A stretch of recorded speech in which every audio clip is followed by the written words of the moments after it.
Welcome back, everyone. My name is Patrick. You're watching the Oilers Rundown, broadcast on the Oilers Fanatic and the Heavy Hockey Network.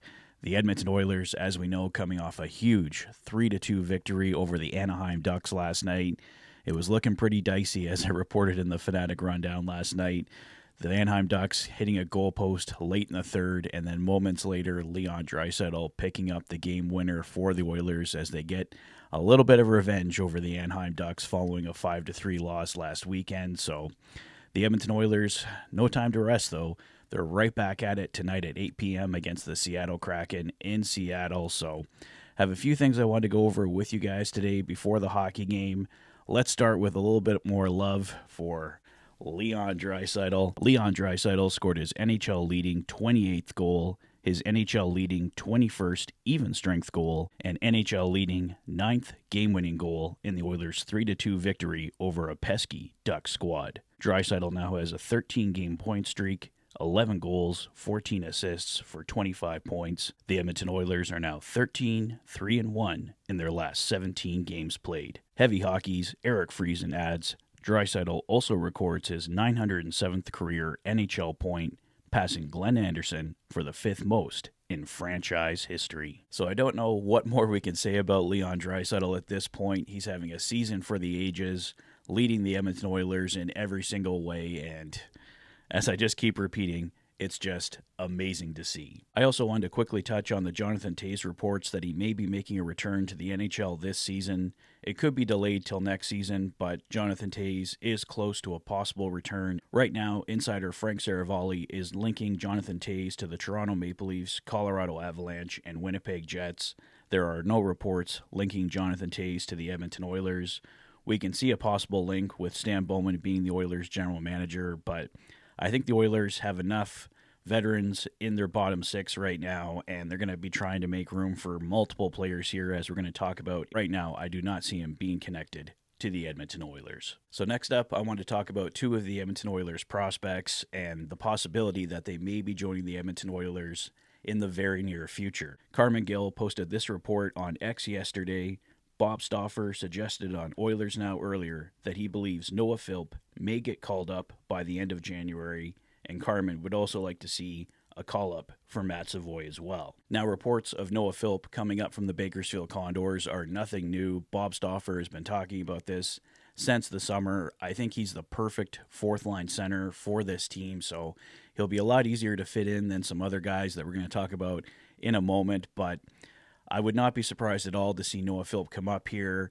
I thought it might get delayed until the Stanley Cup playoffs. The Edmonton Oilers obviously can have as many players on the roster as they want at that point, but unless the Oilers are moving guys out, it's going to be very difficult to bring in new guys. We also have Evander Kane coming back in March at some point, so the Oilers have some big decisions to make, but if Noah Philp is indeed possibly coming up before the end of this month, that's great news in my opinion. It also lends to the fact that the Oilers may be looking to make some moves here sooner rather than later. Carmen mentioned Matt Savoie, and so did Oilers insider Bob Stauffer. He had this to say, Edmonton Oilers prospect Matthew Savoie is on a major heater. He was in on Lean Peterson's game-winning goal in overtime last night for the Condors. Savoie finished with 1 goal, 2 assists, 3 points tonight, and has 3 goals, 7 assists, 10 points, and is a +7 in his last 4 games played. Bakersfield Condors reporter Ryan Holt adding this, another great quote from Colin Chalk on Matthew Savoie here. He's a sponge, Chalk said. He wants to hear what you have to say. He's coachable. He's a gritty kid too. He'll block shots. He gets his nose dirty. Matthew Savoie is certainly a player the Edmonton Oilers can use. They definitely have to put him in the top 9, I think, for him to be effective. Noah Philp, I believe, is easier to add to the club just because he can come in as the fourth-line center. You don't expect him to play above the fourth line, but the Oilers would definitely want to put Matthew Savoie with offensive players, put him in an opportunity to score goals, to be effective with this team, and that is going to be very difficult with the Edmonton Oilers' current setup. Let's take a look here at the lineup the Oilers had last night against Anaheim. Nuge, McDavid, Brown, Podkolzin, Draisaitl, Arvidsson, Hyman, Janmark, and Kapanen, Skinner, Henrique, and Perry. Derek Ryan was the extra. There's not a lot of fits there, I see, for Matthew Savoie, unless you're taking somebody pretty big out. One possible roster solution I came up with was a top line of Nuge, McDavid, and Brown, Podkolzin, Draisaitl, and Arvidsson, a third line of Hyman, Janmark, and Savoie added there on right wing, and the fourth line, Henrique on the wing, with Noah Philp centering and Corey Perry on right wing. That takes out Derek Ryan, who's already out, Kasperi Kapanen, and Jeff Skinner.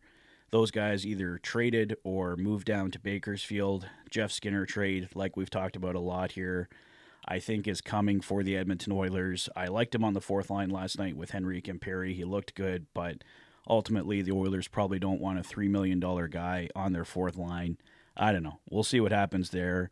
Kasperi Kapanen could be put on waivers and sent down to Bakersfield, but I've also really liked Kasperi Kapanen, so I'm not really huge on taking him out of the lineup, although he isn't scoring a ton, but I think he has been an effective player here for the Edmonton Oilers since being claimed on waivers from the St. Louis Blues, so definitely some difficult decisions coming here, and like I said, you still got to factor in Evander Kane coming back in March, unless that gets delayed even further and maybe he doesn't even come back till the Stanley Cup playoffs.